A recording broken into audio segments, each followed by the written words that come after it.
नमस्कार दोस्तों, कैसे हैं आप लोग। आज मैं आपके लिए लेकर आया हूँ जीव विज्ञान में परिस्थितिकी विज्ञान इकोलॉजी से इम्पोर्टेंट क्वेश्चंस। इकोलॉजी आप पढ़े होंगे। इकोलॉजी क्या होता है? इकोलॉजी में हम अध्ययन करते हैं पर्यावरण के जीवित और अजीवित घटकों का। जैविक घटक में आपके आ जाते हैं सर्वाहारी उत्पादक, फिर सर्वाहारी मांसाहारी, मतलब जो अपना जीवन स्वयं जी रहे हैं वो आपके जैविक घटक होते हैं। और अजैविक घटक आपके आ जाती हैं ताप, दाब, वर्षा, सूर्य का प्रकाश, मिट्टी, जलवायु, ये सब चीज़ें, पर्वत, पठार, नदियाँ, ये आ जाती हैं आपके अजैविक घटक में। तो परिस्थितिकी में हम जैविक और अजैविक घटक की आपस की अंतःक्रियाओं का अध्ययन करते हैं। तो आज के जीवन में बहुत ही इम्पोर्टेंट है इकोलॉजी, आपका पर्यावरण का ही एक इम्पोर्टेंट पार्ट है। यहाँ से आपसे बहुत सारे क्वेश्चन पूछे जा रहे हैं, तो हम डिस्कस करेंगे कुछ इम्पोर्टेंट क्वेश्चंस। वीडियो के लास्ट तक बने रहिएगा।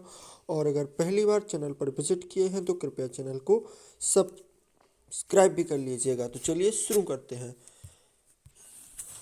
पहले क्वेश्चन में आपसे पूछ रहे हैं परिस्थितिकी शब्द को सर्वप्रथम प्रतिपादित करने का श्रेय किसको जाता है। तो आंसर आपको ही देना है। मैं इसका आंसर बताऊंगा, लेकिन आपको वीडियो को पॉज करना है। I have to give you 5 second और आप इसका आंसर बताइएगा। तो यहाँ पे आंसर क्या होगा? परिस्थितिकी शब्द का सर्वप्रथम प्रतिपादित करने वाले वैज्ञानिक कौन थे?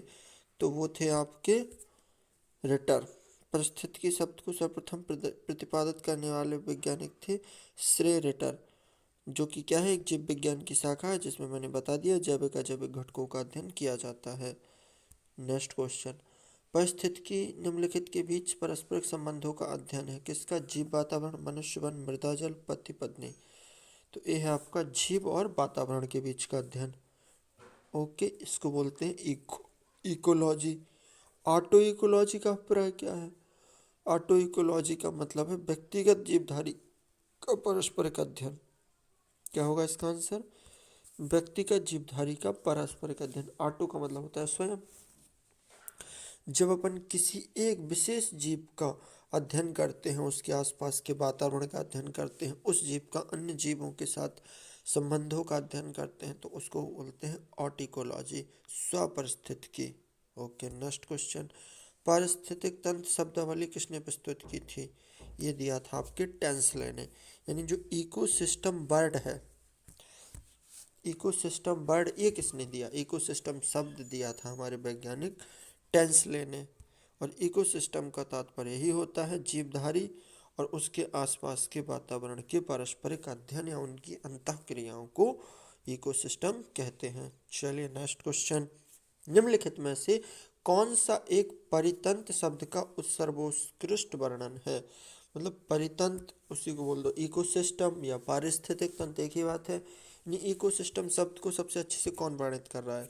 एक दूसरे से अन्योन्य क्रिया करने वाले जीवों का समुदाय, पृथ्वी का वह भाग जो सजीवों द्वारा आवश्यक होता है, जीवों का समुदाय, और साथ ही वह पर्यावरण जिसमें भी रहते हैं, किसी भौगोलिक क्षेत्र के वनस्पति जात और प्राणी जात। तो सबसे अच्छा आंसर हो जाएगा आपका सी।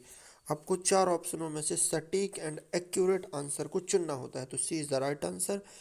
परितंत्र क्या होगा? जीवों का समुदाय और साथ ही पर्यावरण जिसमें वे रहते हैं, तो सी आपका सही आंसर हो जाएगा। Next question. परिस्थितिकी तंत्र के 2 घटक कौन से हैं? तो परिस्थितिक तंत्र के 2 घटक हैं, मैंने बताए हैं। एक होता है आपका जैविक घटक और दूसरा होता है अजैविक घटक। जैविक में आपके जीवित प्राणी आते हैं, जिसमें पहले पर आते हैं उत्पादक जो अपना भोजन स्वयं बनाते हैं, फिर आते हैं आपके उपभोक्ता, और उपभोक्ता में आपकी 3 श्रेणियां होती हैं: प्राथमिक उपभोक्ता, द्वितीय उपभोक्ता, तृतीय उपभोक्ता, और फिर आते हैं आपके अपघटक। तो जो जैसे मनुष्य है, भेड़, बकरी, जानवर, वनस्पति, ये सब आपके जैविक घटक हैं। और जैविक घटक में आते हैं आपकी वातावरणीय दशाएं, जैसे सूर्य का प्रकाश, तापमान, वर्षा, और पेड़ पेड़ पौधे तो हो गए इसमें जैविक में, और मतलब नदियाँ, पहाड़, पर्वत, और आपका मौसम, वायुमंडल, ये सब आपका आता है अजैविक घटक में। तो यहाँ पे आपका आंसर क्या हो जाएगा? बी। आई होप आपको समझ में आ रहा होगा। Next question. निम्न में से कौन परितंत्र का अजैविक घटक है? अब मैंने बता दिया कौन जैविक है कौन अजैविक है, तो अजैविक घटक आप बता सकते हैं। आप जीवाणु क्या है? जैविक घटक है, क्योंकि अपना भोजन स्वयं बना रहा है, मतलब जीवित है, सांस ले रहा है। क्लोरेला भी एक क्या है? जैविक घटक है। मानव ही एक जैविक घटक है, तो फिर जल क्या हो गया आपका, अजैविक घटक हो गया। तो इस टाइप से आप क्वेश्चन को ब्रेक कर सकते हैं और अपना एकदम एक्यूरेट आंसर क्लिक कर सकते हैं। यहाँ पे आपसे पूछ रहा है किसी पारिस्थितिक तंत्र में ऊर्जा के प्रवाह के बारे में निम्न में से कौन सी श्रृंखला सही है। अभी पूछ रहे हैं ऊर्जा का प्रवाह कैसा होता है। ऊर्जा का प्रवाह हमेशा उत्पादक से अपघटक की ओर होता है। मतलब सबसे पहले पेड़ पौधे सूर्य के प्रकाश की उपस्थिति में प्रकाश संश्लेषण की क्रिया द्वारा अपना भोजन बनाते हैं और एनर्जी को स्टोर करते हैं। फिर उस एनर्जी को शाकाहारी जीव क्या करते हैं, खाते हैं। शाकाहारी जैसे गाय हो गया, बकरी हो गई, तो ये शाकाहारी हैं जो आपके प्राथमिक उपभोक्ता कहलाते हैं, शाकाहारी। फिर दूसरे आते हैं आपके मांसाहारी, जो इन शाकाहारी जीवों को खाते हैं, वो आपके द्वितीयक उपभोक्ता में आते हैं। जैसे आपका हो गया मनुष्य हो गया, कौवा हो गया, बिल्ली हो गई, चूहा हो गया, ये सब क्या होते हैं आपके द्वितीय उपभोक्ता होते हैं, जो क्या करते हैं, शाकाहारी जीवों को खाते हैं। और ये सर्वाहारी भी होते हैं। सर्वाहारी मतलब जो आपका जीव जंतुओं को भी खाता है और पेड़ पौधों को भी खाता है। फिर तृतीय उपभोक्ता होते हैं आपके कौन, तृतीय उपभोक्ता होते हैं आपके मांसाहारी, जैसे शेर, चील, सांप, मेंढक, जो केवल द्वितीय उपभोक्ता मतलब केवल और केवल जंतुओं को खाते हैं, पादपों को नहीं खाते। तो एक श्रृंखला होती है, एक श्रेणी होती है पारिस्थितिक तंत्र की। और ऊर्जा का प्रवाह हमेशा इस टाइप से होता है, उत्पादक आपके। और अगर आप पिरामिड भी पढ़ेंगे अपन थोड़े टाइम में, एक पिरामिड होता है आपका, सबसे नीचे आपके उत्पादक होते हैं, फिर प्राथमिक उपभोक्ता, फिर द्वितीय उपभोक्ता, तृतीय उपभोक्ता, सबसे ऊपर अपघटक। और ये आपका क्या हो गया, एनर्जी का पिरामिड बन गया। एनर्जी की पिरामिड में क्या होता है, आपके उत्पादक होते हैं उनके पास सबसे ज़्यादा ऊर्जा होती है। क्यों, क्योंकि उन्होंने सूर्य से ऊर्जा स्टोर की है। फिर जैसे जैसे आप ट्रॉफिक लेवल में आगे आगे बढ़ते जाते हैं, तो आपकी एनर्जी क्या होती है, कम होती जाती है। आपका 10% लॉ लगता है, किसका, टिलमैन का 10% लॉ लगता है। यानी एवरी ट्रॉफिक लेवल पर आपकी 10% एनर्जी ही पास होती है, बाकी 90% एनर्जी क्या होती है, लॉस हो जाती है। सपोज दैट, मैं इसका आंसर बता रहा हूँ, जो चीज़ें समझा रहा हूँ उसको ध्यान से सुनिएगा, और आंसर तो अपन देखेंगे ही। सपोज दैट आपका, जैसे आपका ये पौधा पौधा है, कोई घास है, घास को किसने खाया, बकरी ने। ओके, बकरी को किसने खाया, मनुष्य ने। और मनुष्य को किसने खाया, शेर ने खा लिया या चीता ने खा लिया। ठीक, तो घास के पास कितनी थी, 100 किलो कैलोरी ऊर्जा थी या 1000 किलो कैलोरी ऊर्जा थी। ठीक, घास ने आपके 1000 जूल ऊर्जा का मतलब जूल ही होता है, इतनी जूल ऊर्जा वो कर लिया अपने पास स्टोर। अब इसका 90% क्या हो जाएगा, लॉस हो जाएगा। 1000 का केवल 10% आगे जाएगा, तो 1000 का 10% क्या होगा, 1000 का 10% आपका हो जाएगा 100, तो बकरी को मिलेगी 100 जूल ऊर्जा। फिर 100 का 10% मिलेगा आपको, मनुष्य को 10 जूल ऊर्जा मिलेगी। फिर 10 का भी 10% कितना हो जाएगा, एक जूल ऊर्जा शेर को मिलेगी। तो इस टाइप से भी क्वेश्चन पूछे जाते हैं आपके। वो एक ट्रॉफिक लेवल दे देंगे, उसमें आपको दे बता देंगे, एक मतलब ये खाद्य श्रृंखला बोलते हैं इसको, जिसमें क्रमबद्ध रूप से जीवों को प्रदर्शित किया जाता है। तो इसमें वो दिखा देंगे आपको कि इसको इतने जूल ऊर्जा दी है, तो उसको मनुष्य को कितने मिलेगी। तो इसमें आपको 10% रूल लगाना पड़ेगा। ओके, आगे क्वेश्चन होंगे तो अपन उनको सॉल्व करेंगे। यहाँ पे आपका सही आंसर हो जाएगा, ऊर्जा का प्रवाह होगा किस टाइप से। सबसे पहले आपके उत्पादक को ऊर्जा मिलनी है, यानी आपका बी और डी तो कैंसिल हो गया।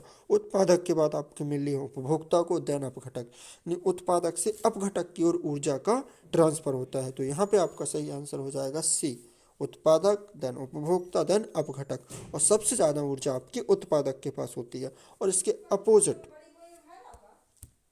तो भोजन का स्टोर इस टाइप से होता है कि उत्पादक के पास ज़्यादा रहेगा। आप उत्पादक से अपघटक की ओर बढ़ेंगे तो घटता जाएगा। लेकिन विष, जैसे डीडीटी हो गया, पारा हो गया, विष आपका क्या होता है, स्टोर होता रहता है, तो अपघटक के पास ज़्यादा रहेगा। विष की मात्रा अपघटक में बढ़ती जाती है। जैसे अगर उत्पादक में 0.025 ppm है, तो ऊपर बढ़ के 25 ppm तक पहुंच जाती है, चील बाज तक, क्योंकि वो स्टोर होता जाता है, ना वो डाइजेस्ट होता है, ना वो आपका एक्सक्रीट होता है। जैसे डीडीटी हो गया, इसको बोलते हैं यूट्रीफिकेशन, यूट्रीफिकेशन नहीं बोलते हैं इसको, बोलते हैं बायोमैग्निफिकेशन, इसको बोलते हैं बायोमैग्निफिकेशन। मतलब खाद्य श्रृंखला में ऊपर ऊपर ऊपर जाने पर जिस प्रकार से आप उत्पादक से अपघटक की ओर जाते हैं, तो क्या होता है, विष की मात्रा बढ़ती जाती है। इसको बोलते हैं बायोमैग्निफिकेशन। चलिए आगे बढ़ते हैं। यहाँ आपसे पूछ रहे हैं खाद्य श्रृंखला बनती है, तो खाद्य श्रृंखला मैंने बता दिया, क्लिक हो गया अभी, रुको। खाद्य श्रृंखला कैसे बनती है? खाद्य श्रृंखला में सबसे नीचे आते हैं आपके उत्पादक, फिर उपभोक्ता, फिर अपघटक, फिर उपभोक्ता में आपकी 3 श्रेणियाँ होती हैं, प्राथमिक, कोई बात ही नहीं है, प्राथमिक, द्वितीयक, तृतीयक। तो इस टाइप से आपका आंसर क्या हो जाना था? ए। तो शाकाहारी मांसाहारी ये नहीं होते हैं खाद्य श्रृंखला में आपके, ये तो उनको अपन ने नाम दे दिया, लेकिन खाद्य श्रृंखला में होते हैं आपके उत्पादक, उपभोक्ता और अपघटक। चलिए नेक्स्ट क्वेश्चन। किसी श्रृंखला में प्राथमिक उपभोक्ता होता है, किसी श्रृंखला में प्राथमिक उपभोक्ता होता है, तो प्राथमिक उपभोक्ता आपका क्या होगा? शाकाहारी। उत्पादक तो उपभोक्ता होते नहीं, उपभोक्ता में 3 श्रेणियां होती हैं, मैं आपको बता देता हूँ। प्राथमिक उपभोक्ता आपके शाकाहारी कहलाते हैं, द्वितीय उपभोक्ता आपके सर्वाहारी कहलाते हैं, और तृतीय उपभोक्ता आपके मांसाहारी कहलाते हैं। तो यहाँ पे आपका आंसर क्या हो जाएगा? शाकाहारी। आई होप आपको समझ में आया होगा। ये वीडियो का फर्स्ट पार्ट है, अपन नेक्स्ट पार्ट में इकोलॉजी के और इम्पोर्टेंट क्वेश्चंस और ज़्यादा क्वेश्चन को करेंगे। तो तब तक के लिए thank you, take care, love you all. मिलते हैं अगले वीडियो में, धन्यवाद।